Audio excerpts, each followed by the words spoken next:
Happy Tuesday. Welcome back. Glad to be here with all of you. This week, we are going to dive into all things VEPC by exploring veggie a little bit further in the bill that came over from Commerce. We're going to look at TIFs and the two TIF bills that we have on the wall, as well as some TIF work we did last year. We're going to look at a Senate bill about sales tax exemptions, which is fairly simple, but it's an opportunity to talk about other sales taxes. And then we're going to get some information from Craig Bolio and Stephanie at Public Assets about the earned income tax credit work and the child tax credit work that we did last year, the very good work we did last year, and see what we can learn from tax filing data already.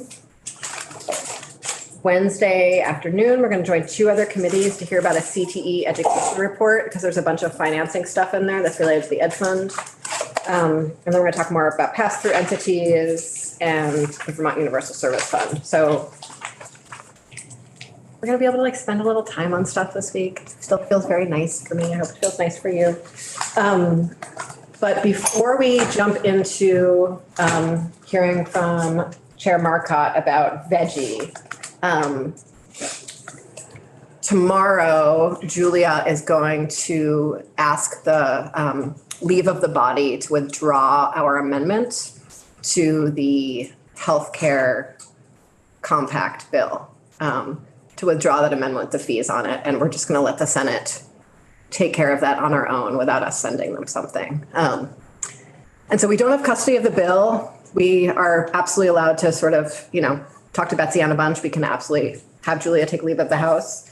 But procedurally, I would love to just straw poll it so that we can say that we straw polled it, even though we're not going to be asked for the report on that straw poll, but just to have some committee unity on the issue. Withdrawing our amendment. I'm withdrawing our amendment, yeah. Just, keep it simple, stupid, is that? Indeed it is. Thank you. So well said. I was wondering how to frame this, and you framed it perfectly for me. Thank you. Is it not germane?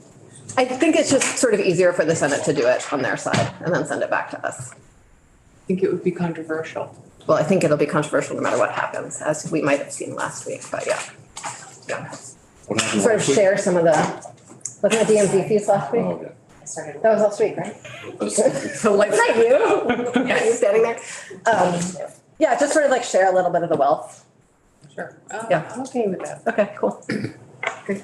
Any other discussion? Okay. Do you need a motion? No, we don't need a motion. All in favor of withdrawing the amendment and letting the Senate deal with it? Aye. Okay, that was everyone. Thanks. Unanimous? That was unanimous. Thanks, team. Okay, moving on to veggie, H10. Mike, would you like to join us?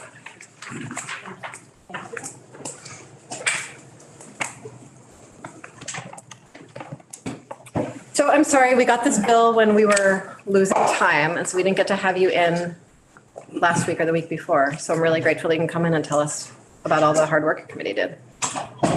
Thank you, Madam Chair, for the invitation to take a look at H10. For the record, I'm Representative Michael Marcotte from Coventry, one of the co-sponsors of the bill, along with Chair Kornheiser. I think the impetus for the bill, I'll speak from my perspective. I'm going to speak to yours, but I think it's probably close to the same. We were, I think, seeing some things that were happening with veggie that were maybe, I think as Representative White calls it, mission creep. We were seeing some awards that were given out that really didn't fit within the statutory requirements of veggie board, that they were kind of moving away from, veggie is the Vermont Economic Growth Incentive, so it's increase employment, where they, I think a couple of times, and through testimony with JFO and testimony from Tom Cavett, we're beginning to use this program as a employment retention program. And whether that's a good thing or not, we haven't had that policy discussion. And nothing was ever brought to me or to my committee, nor I don't believe to this committee as well, of expanding the use of veggie in that way. So I think that was what we were looking at. We were also looking at some of the difficulties that I think JFO and JFO's agent, which is Tom Cavett, our legislative economist, trying to understand what was happening during executive session, where there were a couple of times when the staff had recommended that the board really take a really solid look at whether or not the but-for is being made correctly. And in those cases, they still voted out and gave awards. So no one's saying that anything bad was going on, but without the knowledge of what the discussion was during executive session, the legislative economists and JFO had a hard time evaluating those awards and whether they were justified or not. So I think in the bill, the original bill, we had looked at possibility of allowing for the executive sessions to be taped, be recorded. We kind of ran that up the flagpole, but I know DLCT was really nervous about that, and so was GovOps about creating a precedent in this small way that we're kind of getting, the camel under the tent, and it could expand over the years to other things, and it probably wasn't a good road to go down. So in our discussions and are continuing to work with others taking testimony, kind of finally became obvious to us that we have two legislators that sit on VEPSI on the board. And why aren't we using their knowledge of what's going on during executive session? And can we do that? And so we had those discussions, and we asked David Hall and Tucker Anderson, and worked with Emily and from JFO, also worked with Tom Cavett, and they had those discussions of, could Tom, if JFO needed information, could they provide that information of what happens in executive session? And the answer is yes. So I think we restructured the bill that I think better reflects the issues that are going on right now and trying to fix those issues in a small, in a short period of time. But also we have a study in there that would also look at, is this the right program that we should be going with? Or is there another program that we might want to stand up that could work better? Right now, the worry is that this program is not going to work at all. Businesses can't find employees. So how can a business come in that is generally they're all short of employees, say that they're going to hire, 10 more employees over and above their normal growth when they can't find enough employees just for their normal growth? So that's, one of the questions I think we need answered.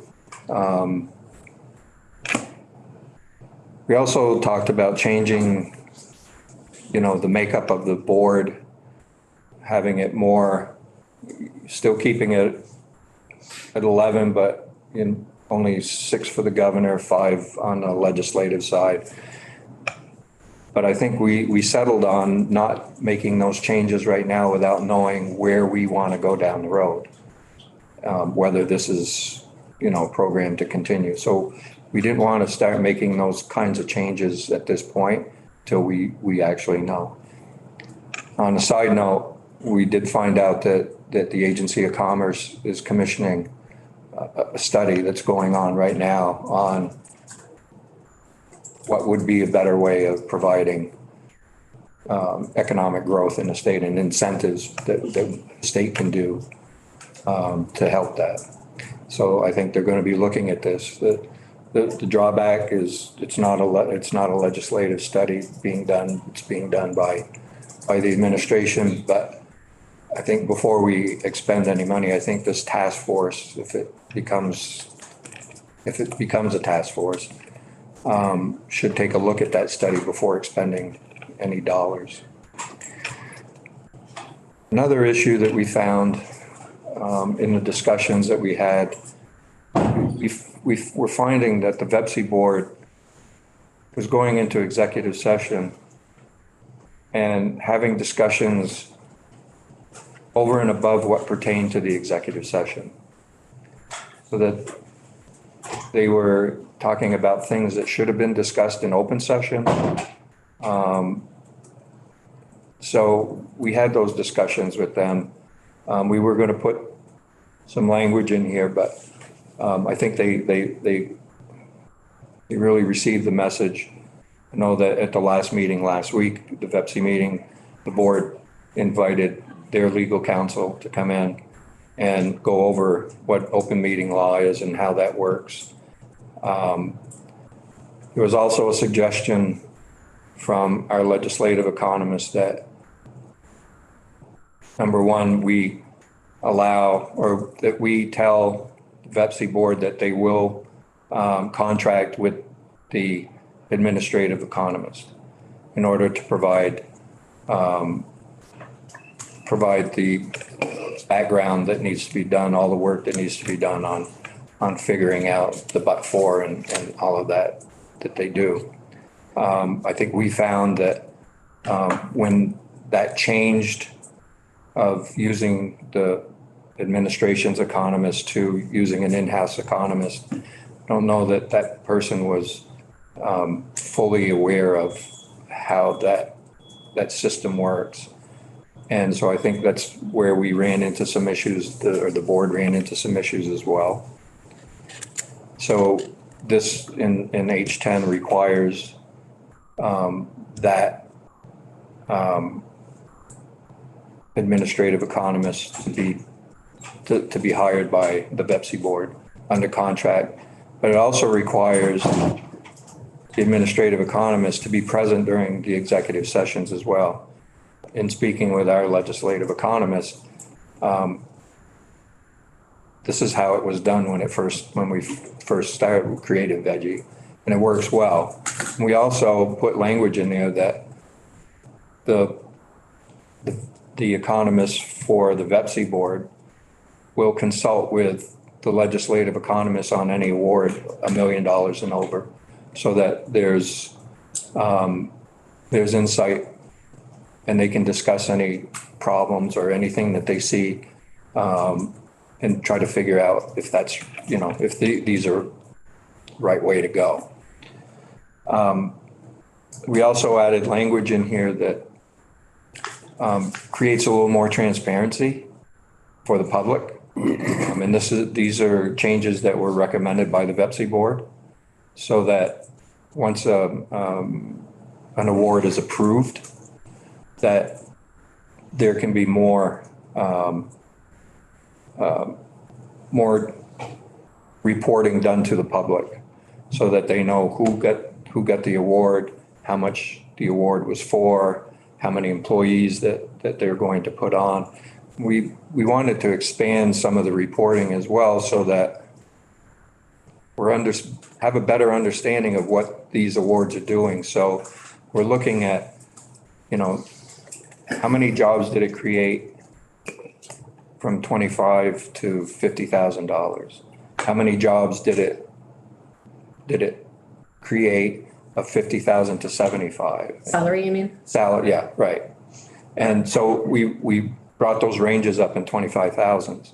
So we get a better understanding. Are we incenting lower wage jobs, or are we incenting more medium to higher paying jobs?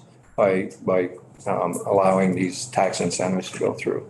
So I think that's pretty much what we've done in the bill. It's not nearly as extensive as the original bill outlined, but I think it's a prudent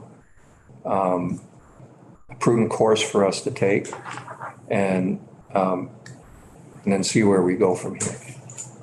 Thanks. I know that Commissioner Bolio was feeling a little confused about what his responsibilities were here, sort of definitionally in terms of reporting.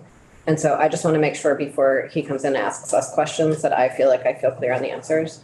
So the reporting information, was most of your clarification on reporting about the awards, or was it about or did your committee also want to understand the payouts? Because I know there's often a big difference between those two things.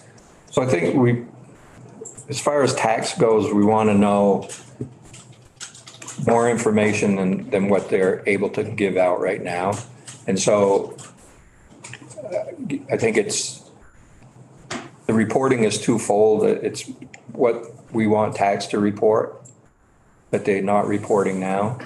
But we also want the VEPSI board in their annual report to break it down. It doesn't have to be necessarily by business, but in the aggregate, we want to know how many jobs and what salary categories are being created and what are we getting for the dollars that we're investing.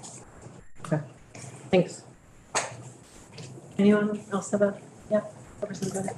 I'm not sure how much time we have, Madam Chair. I don't know, ask a question, we'll figure it out. Okay. This is not a new thing, Michael. I know you know this. You and I were across the hall from one another for a long time.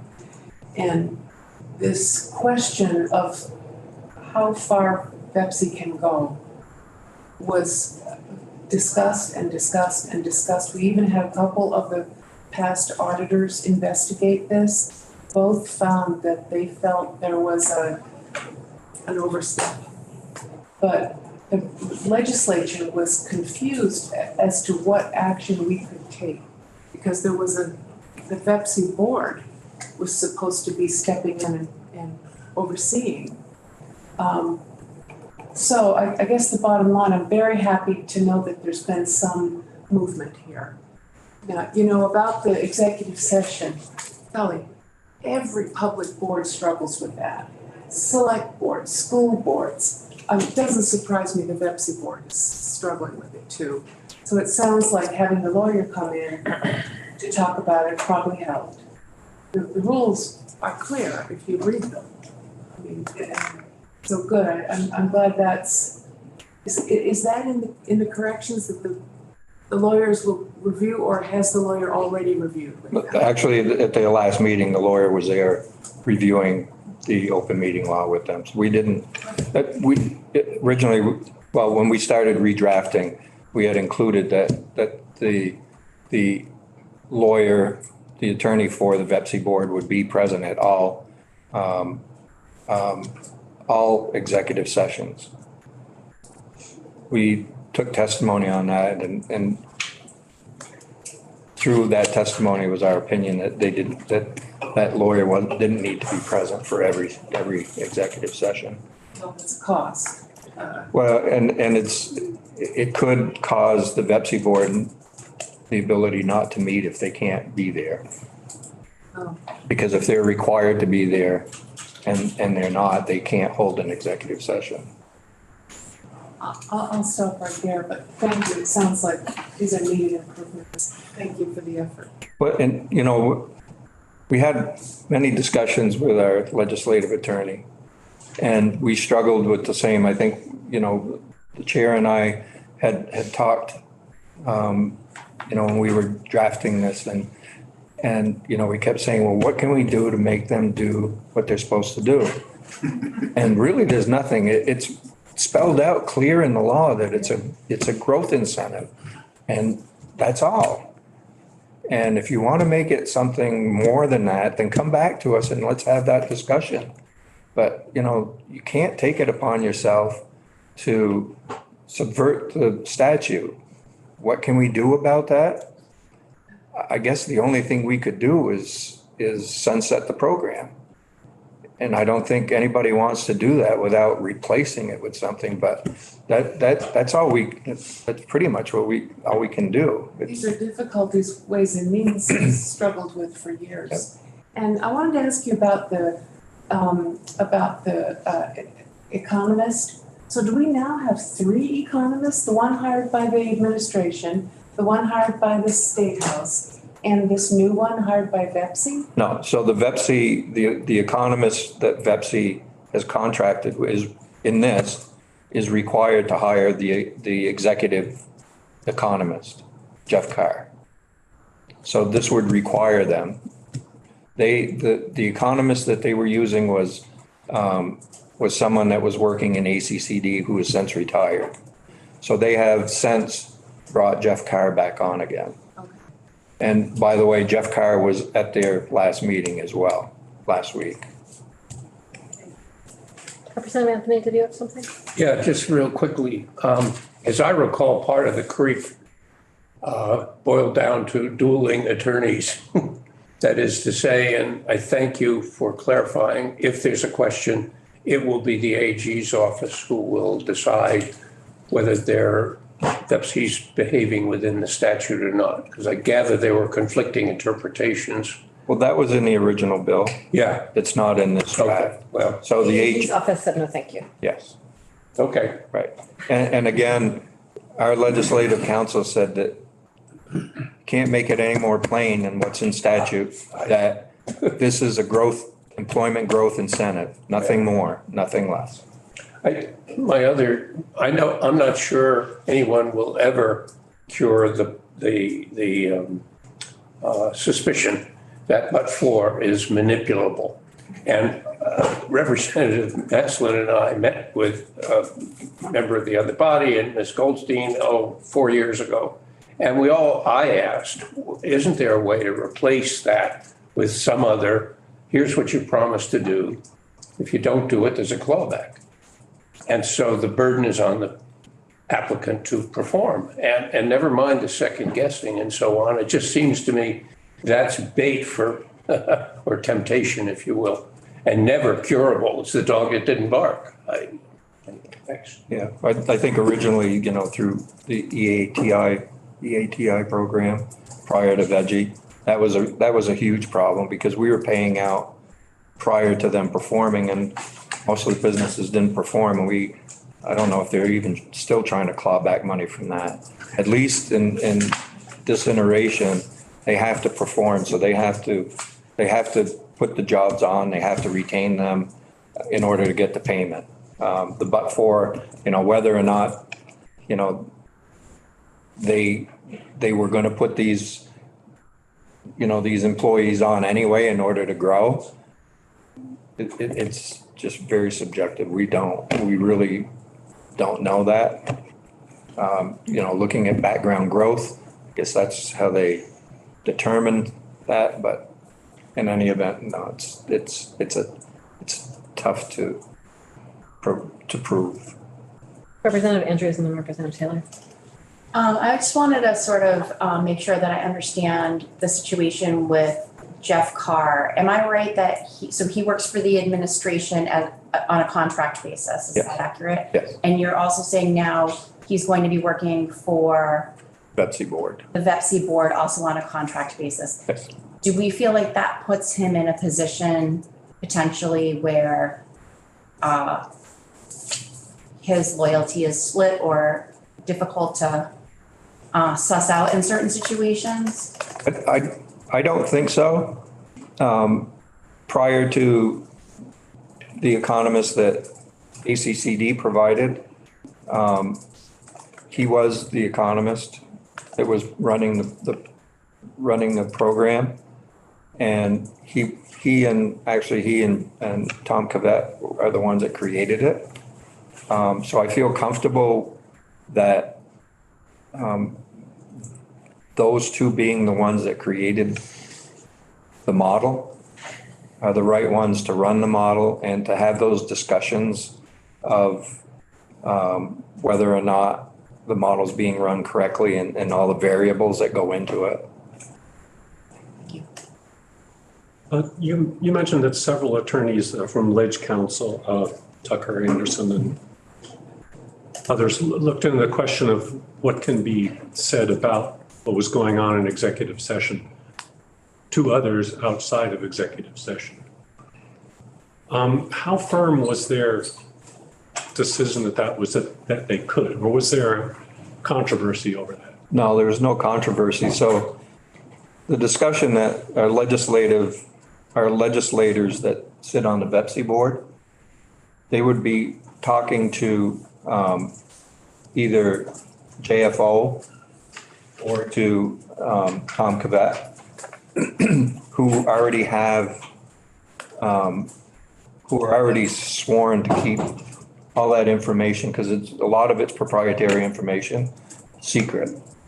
So are the members of the legislature that sit on the VEPSI board. So it doesn't give them the ability to talk to you and I, but it gives them the ability to talk to someone or the auditor or anyone that has the same requirement to hold that proprietary information secret.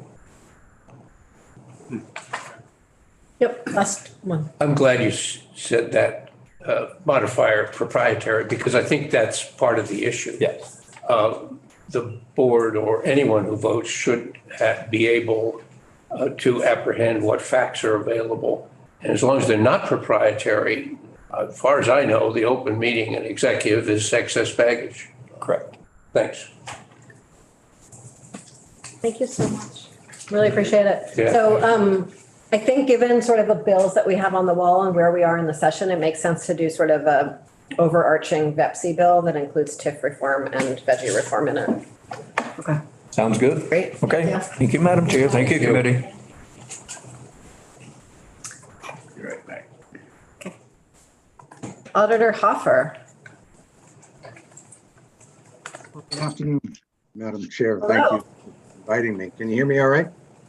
There's like a little bit of an echoey tin can thing, but I think it'll adjust itself. Okay, thank you. As I think you know, Madam Chair, I was a supporter of the original version of H10, and I'm somewhat disappointed that it has become what it is. On the other hand, I think an unbiased, straight-ahead review by JFO of this program is appropriate and long overdue, and I definitely support that. There was a review of a number of issues related to this program back in 2017, but the policy part of that was dominated by VEPSI, so it was not unbiased and was not terribly useful. I have a couple of quick comments that aren't terribly weighty and a couple that are. One, with regard to wages, I can see why you would default to give us information for every $25,000 click. On the other hand, first of all, the minimum wage is more than 25,000, so you should adjust that. And furthermore, if a veggie awardee is paying, $14 an hour, that's a lot different than somebody getting close to 50. So I encourage you to think about revisiting this question of the tranches, 25 to what, 30 to what, and try to get a little better information, because if one of the companies agrees to pay, of course, the jobs vary. This would be an average. Agrees to pay $51,000. That's a lot different than $74,999. So I encourage you to rethink that a little bit. Second, I heard Doug, if your office has any bandwidth to think about what appropriate tranches would be, we would welcome a nice little chart from y'all. happy to do that. Thank you. Thank you. I wasn't going to say anything about this, but I heard Chairman Marcotte mention it. He alluded to a conversation he had several years back with Commissioner Goldstein and said, if it doesn't work, you can just do the clawback. I don't think very many people understand the limitations of the clawback. Here's an example. You go in with a proposal and you say, we've got 100 employees, we're going to add 20. Pepsi awards you a number, $500,000, whatever the heck it is. You hit a bad patch. Things go bad. You maybe have already hired the people, and maybe in a couple of years, things fall apart. And Pepsi says, well, this is not good. We're going to give you more time to catch up. But if you can't, you are not liable for a clawback until not only do you get rid of the 20 jobs you already hired, but 90 of the 100 you started with. The clawback doesn't take effect until virtually all the jobs are gone in the company, at which point there's virtually, it's unlikely that you're going to get any money back. And I can appreciate why somebody back in the day might have thought, you know, give a company in this difficult situation a chance, and maybe they can get it together and either bring some of these jobs back or at least find the money to pay us back. That's a tough call, but the clawback is really not very useful in this program, never has been. I did note that the discussion, the original conversation about the membership of the council has changed, and no change, I should say, has been left alone. No change has been proposed, but the study committee membership is of interest to me. The 2 at-large members are required to have, quote, experience in business and economic development. And while that sounds reasonable on the surface, it could result in appointees with bias. This is a very small state, and if you have certain types of experience in business and with economic development, you may very well have already participated in one of the agency's programs. You may very well have had a relationship with or worked with the RDCs, the chamber, and all the major players that are inside the circle. That doesn't make you a bad person. It doesn't mean anything except that's a potential bias. That's all. And I would encourage you to rethink that, because that kind of gives you 2 out of 5 members that may very well be a little biased. Second, again, a minor thing, section 6E3 says that a majority of the membership shall constitute a quorum. It's only a 5-member body.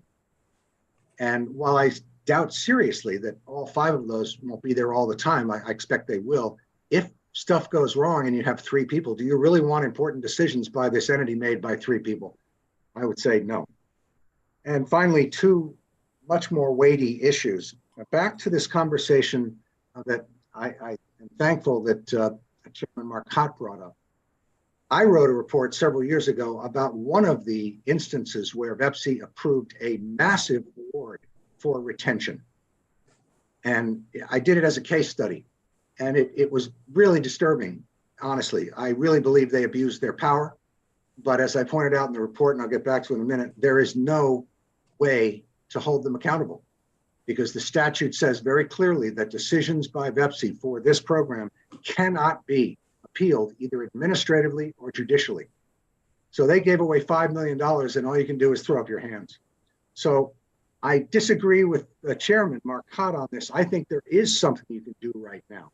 First of all, I'm glad to hear him and others say openly, as part of the legislative record, that we feel strongly that this program is about growth.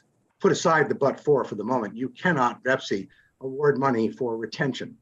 It's a cesspool. You can't get out of there. What you can do is ask David Hall and his colleagues to come up with a sentence. That's all you need to confirm and clarify your intention that that is not the purpose of this program, and make it very clear. Now, I would like to believe that VEPSI is not going to do this again, having heard this from you, but you can fix this tomorrow. Second, and finally, this issue of the executive session is important for a couple of reasons. One, the chairman mentioned something that he thought he heard from Ledge Council or Kavad. It wasn't, it was from me. I did a job 3 or 4 years ago and looked at all of the records that were available for 5 applications, all of which went through and awards were approved. In 2 cases, the memo that goes from staff to the council just before the council was asked to weigh in finally on whether to approve this or not, the staff person said in so many words, "I'm concerned about the but for. I encourage you to look more deeply, ask for additional information, whatever the case may be." The record shows that the council never did that. So I was stuck with that. On the other hand, I had no information about what was discussed, if anything, about those issues in executive session. So if an auditor wants to come in, as I did in the future, and review VEPSI's due diligence about this program, if I don't have, or we don't have any access to a recording or a video or notes of the executive session, then I'm stuck. I hit a wall. I can't answer the question. It's possible that VEPSI did ask some questions about these issues that were raised by the staff memo. On the other hand, without evidence, just taking people at their word is not the same as evidence from an auditor's perspective. But nevertheless, I encourage you to give some thought to giving the auditor's office the authority to attend executive session if they're considering an application that is under review, both by them, obviously, and by the auditor's office as part of the work we do. Because I did it once before. I had access to everything except executive session. So that's really all I have at this point. I will say one more thing briefly. This question about Jeff Carr, I don't recall who it was, forgive me. Somebody said, can we trust Jeff? Is there a conflict here? Is there going to be a problem? I don't agree on all matters policy with Jeff, but he's a man of integrity with regard to the model. I believe you can trust him to do a good job in his administration of and use of the model for VEPSI. And if I may, Yeah. that was my question. I just want to be clear. I wasn't trying to call anyone's integrity into question. I just wanted to make sure I understood where the lines were drawn. And I think it's an important question because whether people implicitly trust Jeff himself, are we structurally creating a conflict of interest in case someone, perhaps someone else might be a And I don't know yes. Jeff Carr, so No, I have know. Yes, no, I didn't. It's absolutely not personal. And I think it's really interesting that given the size of government, we often make decisions based on our vibe about that particular department head rather than what sort of structural problems we might be setting up. Representative Anthony. Mr. Auditor, would it be helpful or a little bit too much of a reach to require the meetings to have been recorded and literally kept within the circle of allowable people rather than trusting notes or people's recollection or whatever? I guess that's part one of my question. The other is, I think you noticed, and I remember when Chairman Marcotte first brought the revision in, I thought that the heightened scrutiny for awards in excess of $1 million was rather selectively high in terms of a trigger for extra scrutiny, since the bulk of the awards are actually less than $1 million, even though there are some whoppers, as you well know.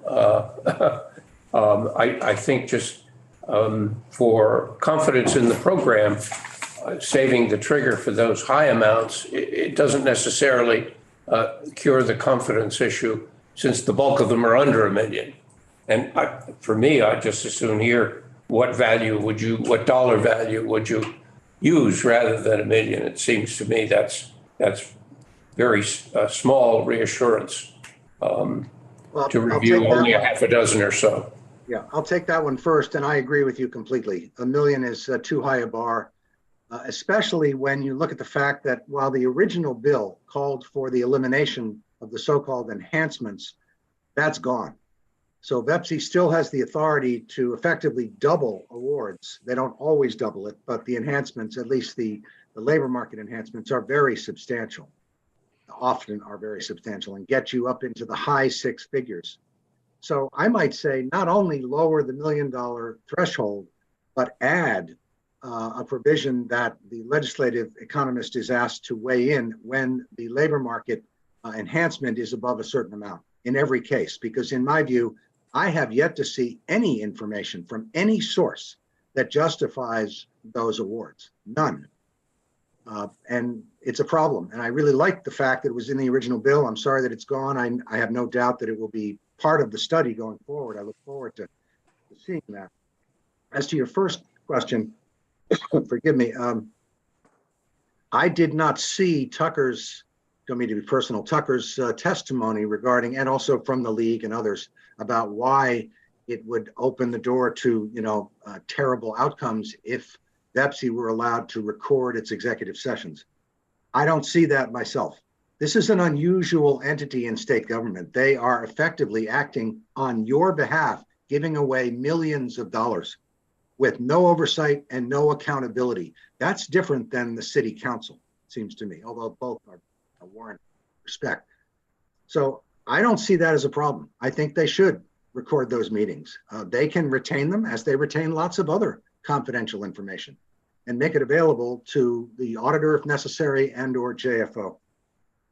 Because as I said, we just don't know what goes on in there. And as for this issue of allowing the legislative members, and that number might grow from 2 to more, allowing them to communicate with JFO or the auditor's office, that sounds good.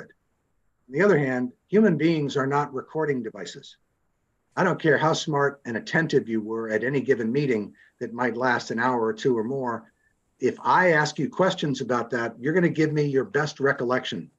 From an auditor's perspective, that's not the best available evidence. The best evidence is a recording, period. Thanks, Doug. You're very welcome.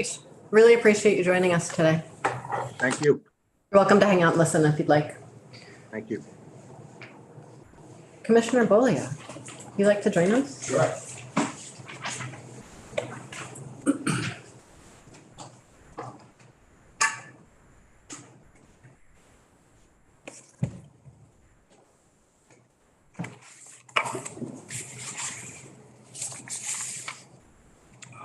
Thanks for having me. Yeah, absolutely. If you could just, to make sure that the whole committee understands, if you could start off by just leading with sort of like what your role is and what Pepsi's role is, I think that might clarify that. Yeah, so Abby's coming in after me, correct, to talk about Pepsi? Yeah, so maybe I'll be able to focus more on what we do at tax. So for the record, Craig Bolio, Tax Commissioner. So where we come in is sort of after the application process is done and an incentive has been authorized so that it could be obtained. And then the company has to meet the targets that are established in the application. And our role at tax is to do the verification and auditing on the back end to make sure that that happens. So we have one person, his name is Brian, who's doing it at the tax department. And he gets access to the GEARS system that has the applications. And we get, control sheets, what's the base payroll, number of jobs, payroll in terms of total dollar amount. And then we use the data that we have, right? Tax return information, W-2 information, submissions. There's a claim submission from the businesses each year to certify that they've met the targets, and then we do the verification of that. So that's what our role is, and we're making sure that I believe to get an incentive, you have to either hit your payroll target or your jobs target, and some do CapEx as well. Not everybody does. So we're making sure that all of those things are getting hit, and then making sure that those are getting maintained to get the payouts in the out years, or again, you may earn a new incentive with higher targets in subsequent years. And so we're tracking that for each company that comes through and just making sure that that is happening. I will say, this is sort of an interesting stat that I don't know if it's super well known. I asked Brian and also our Director of Taxpayer Services, we didn't do a full study on this, but ballpark what percentage of companies get the full payment, and they think about half. So about half are not earning the full incentive that they could have earned because they're not either hitting all of those targets or they're not maintaining all of them, right? And then once you've forfeited that payment, you can't get it back, right? You can earn the future ones if you get back to where you were supposed to be. I know you didn't do a full study, but if it's half of the businesses aren't receiving the full payout, do you have a sense of what percentage of the full payout? I don't know that. I can see if we can know that without a ton of work, but Just ballpark. Yeah. yeah, I suspect You don't I have, suspect that's not super hard to get, but I guess I don't want to fully promise it. And so thanks for the opportunity to speak on H10. Maybe an embarrassing question. Am I correct that the latest draft is the March 16th, 2023? That's what came over from House Commerce. There's not a newer draft to look at? no, we haven't done any. Okay, perfect. So I had a couple of really technical questions, starting on page 5. And really to do with trying to understand, I just want to make sure I'm understanding what is being asked. So there's a lot of the term aggregate getting thrown around and then for each claim. And so those sometimes feel like they have some tension between each other. So the first part, line 14 and 15 on page 5, talks about Vermont gross wages and salaries for new qualifying jobs sorted by groups in $25,000 increments.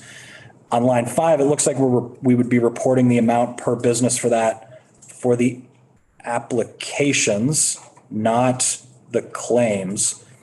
But it's not clear to me if that should be count of jobs or dollar amount of jobs. Like, for instance, if there were 2 jobs that were supposed to pay $105,000, should the $100,000 to $125,000 bucket say 2 or say 210,000?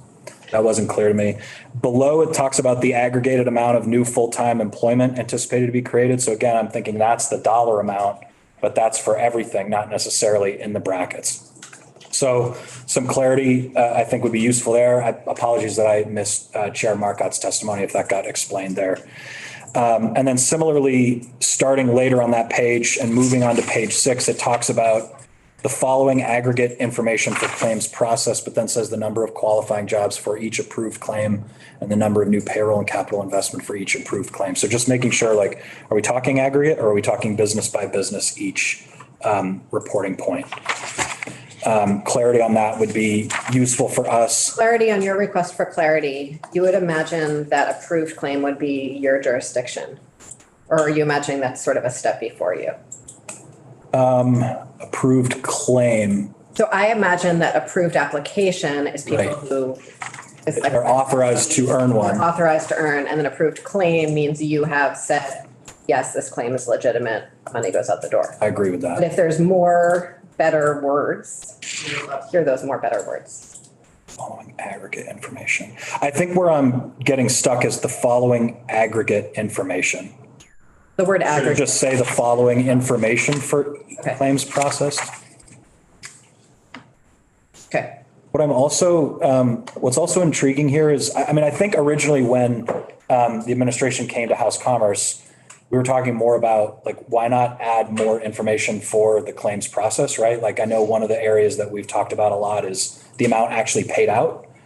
So right now, what's public is the amount authorized. But again, if only half of the companies are actually receiving that amount, I think it's useful information for folks to know if somebody did not get the full amount, right? And we've had cases before where maybe a company is in the news or something and we can't say whether or not that company actually received any money. And in cases where they haven't, I think that would be useful information for folks. So I think when we had been talking before, and I don't know all of the discussions that happened in House Commerce, we were talking about why not have that added transparency on the claims side.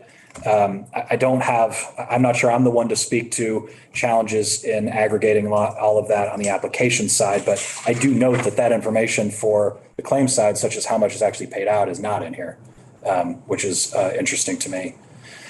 One more question on that. Oh, sure. If we were to ask you to communicate how much was paid out from an individual for or to an individual employer, would you feel, if we put that in statute, that wasn't a violation of their taxpayer privacy or anything like that? As you know, I am a great steward of taxpayer confidentiality. Get that about you? I don't, in this area, something like how much was actually paid out of the program. No, I don't have a lot of concerns with that. Great, thanks. You probably overheard the chair's request of Auditor Hopper to suggest the salary bands other than lumps of 25,000. Assuming that is arrived for us and can be incorporated, I just want to make an observation triggered by your question. I would much prefer the disaggregated claims information on number of jobs and the salary band, and I'll tell you why. Most economists will tell you that the general economic multiplier effect is very different for a single person who gets $200,000 as opposed to two people who get $100,000 each. And I think it's really important to understand the number of people and which band they belong in rather than the aggregate information. Thanks.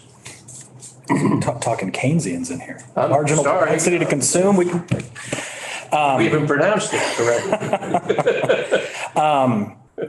Yeah, so appreciate that. I mean, just the clarity for us is what we're looking for. Yeah. I mean, and also just to go back to your question, Madam Chair, I mean, I also think those kind of questions are great questions to ask the businesses that are in the program, right? So I guess I don't want to speak for all of them, but from my chair, it doesn't give me great heartburn for that individual fact. And then the other element that is just sort of interesting to me starts on page 7 when we're talking about confidentiality of proprietary financial information.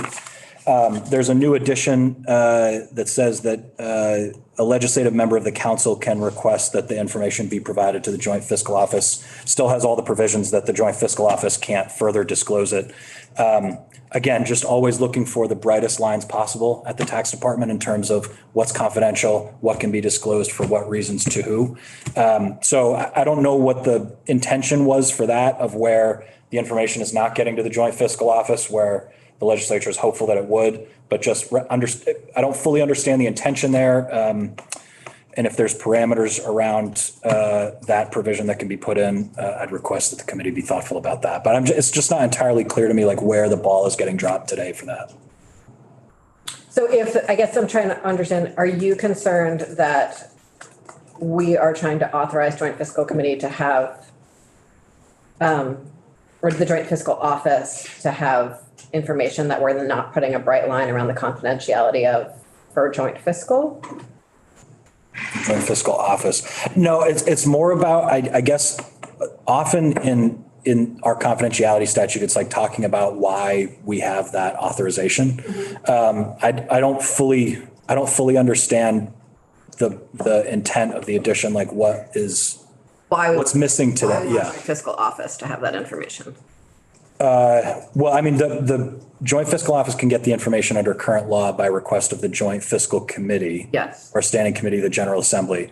So this adds a legislative member of the council to that. Yeah. I just didn't fully understand that addition, but. I actually don't either. So I wish I'd asked Chair Markov. My recollection is they didn't know when to ask. They being the Joint Fiscal Committee. Oh, gotcha. They had the authority, but they were unaware of when to step in and request that information. And this simply creates another person who's authorized to say, I think we should take a look at this. Got it. That's, as I recall, why it's there. Okay. I don't think I had other questions on this. No, that was it. Thank you. Thank you. Yeah, Thanks for having me. very much. See you tomorrow. Yes.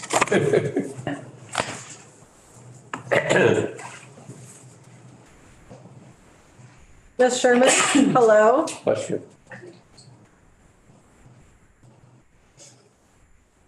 Good afternoon. Hello. Good afternoon. Thanks for joining us. Sure. Would you like me to just jump right in? I would love you to jump right in. We're Bless you. in a funny sort of post-crossover agenda setting land. So we're gonna, would love to hear your thoughts on H10. And then we'll likely fold it into another bill. And then once that's all done, we can sort of have you back for that full other bill. But would love to hear your thoughts on H10 as we're sort of working on it.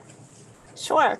So for the record, Abby Sherman, I am the Executive Director for the Vermont Economic Progress Council. I saw you all last week.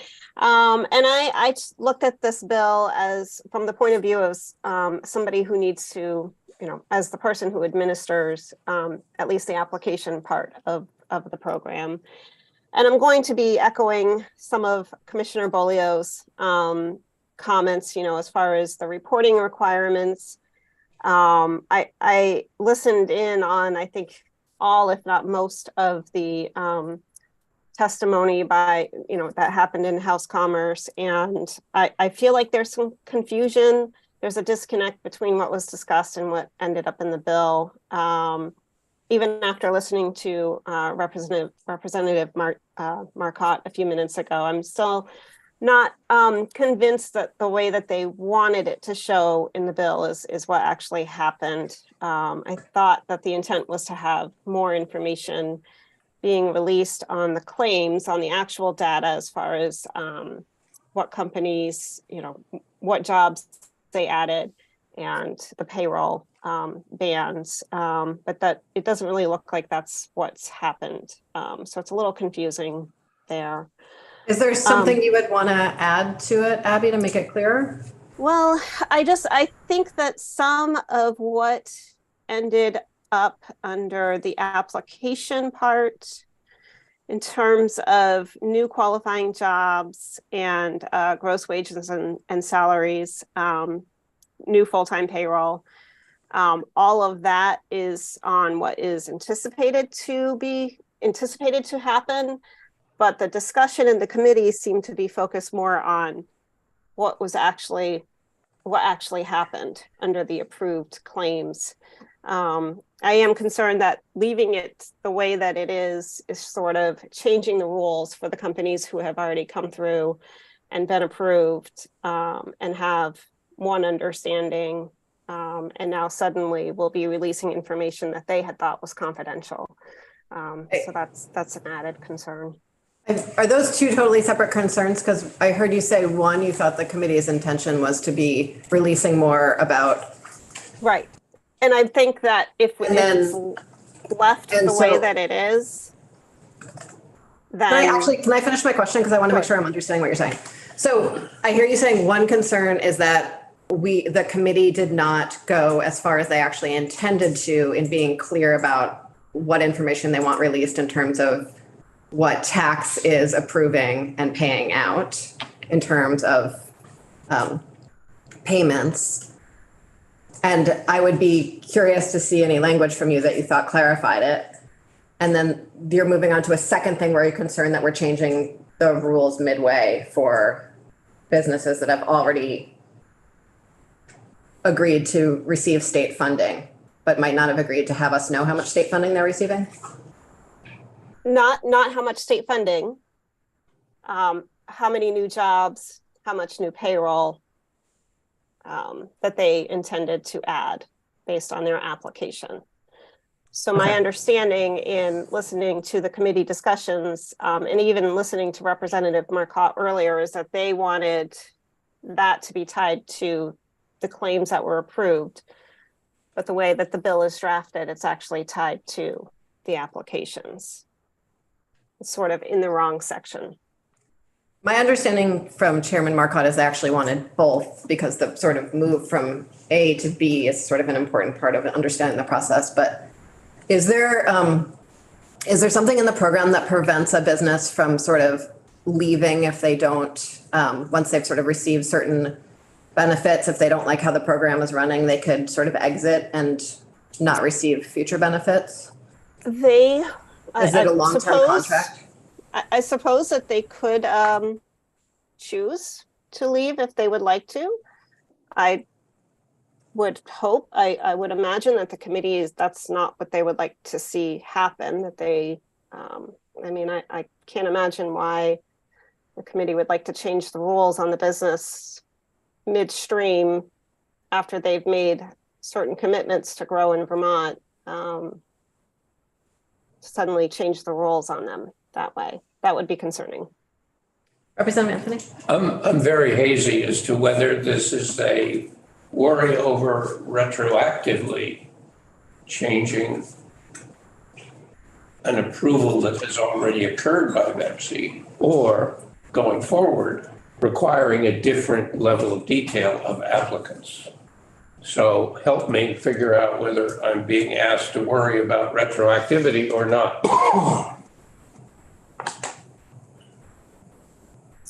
I think that's a question for you, Abby. And I can't answer that because the bill doesn't provide that detail. It doesn't state if it's going forward or retroactive. So I don't know either. It uses the word applications as if the application is yet to happen and it's for new applicants. Now, maybe you just say new applicants. I'm sort of puzzled. I thought the implication was applicants going forward. And that's something we can ask David, I think he'll. Yeah. Okay. Under confidentiality of information, again, echoing many of the same comments that were made by Commissioner Bolio, and I did listen to the discussion on this. And I think, if the question is the Joint Fiscal Committee isn't really sure when they should be asking for more information, maybe the alternative would be for the VEPS, for the legislative appointed members to VEPC to bring that to the Joint Fiscal Committee for discussion. the added concern that I have, the way that the language is currently drafted, is that it seems very broad. And I think I would like to see more lines there. So for example, the way it's currently drafted, does that mean that a legislative appointed member could require all veggie application information be provided to the Joint Fiscal Office since the inception of the program? And Abby, can you help me understand what the harm would be in that? It's not like, I understand why releasing that to the public would be a harm, but I'm curious how releasing it to Joint Fiscal would be a harm. How releasing all information since the I inception? mean, I imagine it would be a nightmare for Joint Fiscal to have to analyze all of it, but sort of beyond that, given that they're sort of tasked with having the information they need to help us make good decisions, I'm curious. It would also be a nightmare for VEPC staff, as Okay. we are a 2.5 person office. Yeah, okay. We have a small budget. I mean, it would be an enormous cost. We would literally have to hire additional people to pull that information together. Okay. So I think some clear That makes lines sense. Okay. would be a good idea. So, and we are subject to sometimes incredibly difficult public records requests here. So like, I think we all understand that part of the nightmare. Is there other harm other than just sort of like paperwork, administrative stuff? Paperwork, administrative cost, just the burden on VEPC staff. If there just are no boundaries around how much information, how often. And if I had a better idea of what that looked like, then, we could budget for it at least. Okay. Yeah. And I think I would just also add to that, the way that statutes are currently outlined, the state auditor's office can access anything they want, anytime they want. They can even attend executive sessions if they would like to. That's their prerogative to do that. And so you already have that tool in the toolbox. Maybe it's just using that to greater advantage. Okay. The other comments that I have, so I have some concerns around cost and time concerning review of applications by the Joint Fiscal Office or their agent. And when the discussions in House Commerce started, one of the concerns is that the fact that applications to veggie have dwindled over the years. Last year we had just 4 applications, and recognizing that applying to the program is very challenging. So I'm just concerned. I have a number of concerns on this. That one, it is adding another challenge to the program. The cost benefit analysis takes time. It currently takes Jeff Carr, the state's economist, to run the cost benefit modeling. It takes him 1 to 2 weeks. It really depends on what other priorities he has at that moment, including for the state's administration. Usually that takes a priority over veggie. So now adding another review on top of that and reliance on another economist who also has other priorities, I'm just concerned that it would cause significant delays in reviewing the applications and would prohibit timely consideration of the application by VEPC. I looked at applications over the last 5 years, and there were 13 applications, or 37%, which were over $1 million. So, these are also the biggest projects. That's why the incentive amount is so large. So these are big projects that could happen in Vermont. So I'm just not really sure if the intention would be to stall these projects longer. I don't think the intention is to stall anything. I think the intention is to have appropriate oversight over state spending of revenue, which is something that's important to us here. Yes, I understand that. It's also, veggie, the program spends between 2 and 3 million a year on incentives. So I'm just not sure if that level of oversight is really warranted for the cost, the amount that is spent. We do also have other costs that I'm sure you're not really aware of. We spend about $27,000 a year just in the grants management software that VEPSI uses. Even though we share that with other agencies, there is a significant cost that we have to carry on that, as well as for the REMI modeling software. So 27,000 just on Veggie for that. So it's just, there are some other costs that are sort of hidden that you may not be aware of. So this is adding yet another cost to a program that spends $2 to $3 million a year. And I think my last comment, I wasn't sure if I was going to respond to this or not, but I feel like I need to because it continually comes up. I am aware that there are a number of very serious allegations that have been made during this session. And I just need to say that VEPSI and VEPSI staff can only do what statute allows. And I think that one issue is the fact that there has not been a GAGAS audit since 2010. And I think had there been, it would have provided a lot of very helpful and meaningful information to help us all understand the program better and how it operates and how we can improve it. And I think there's still an opportunity for one to happen, which I think would be very beneficial to the legislature as well. I just want to clarify, you're requesting an audit of the full program? Sure. I actually, in doing some research, originally when Veggie was developed, it required audits every 2 years. And then sometime after 2013, it just disappeared from statute. And even with the help of John Kessler, I haven't been able to figure out why that is. So we haven't had an audit since 2010. Okay, thank you. Doug, I'm gonna leave you be for a minute there. I appreciate you turning your video on, but we're gonna keep on talking to Abby for a minute because back and forth with witnesses this never works out very well. Thank you.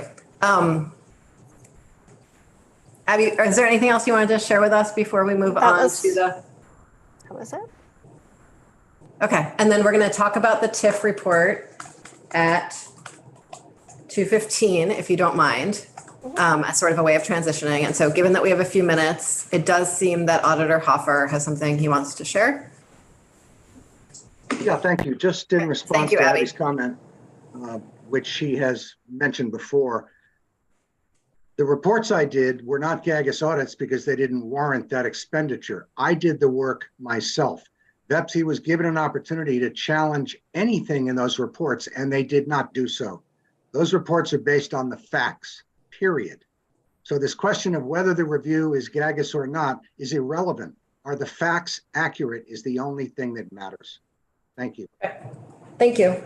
So I think then we are going to take a 5-minute break. We're going to come back at 2:15 and we are going to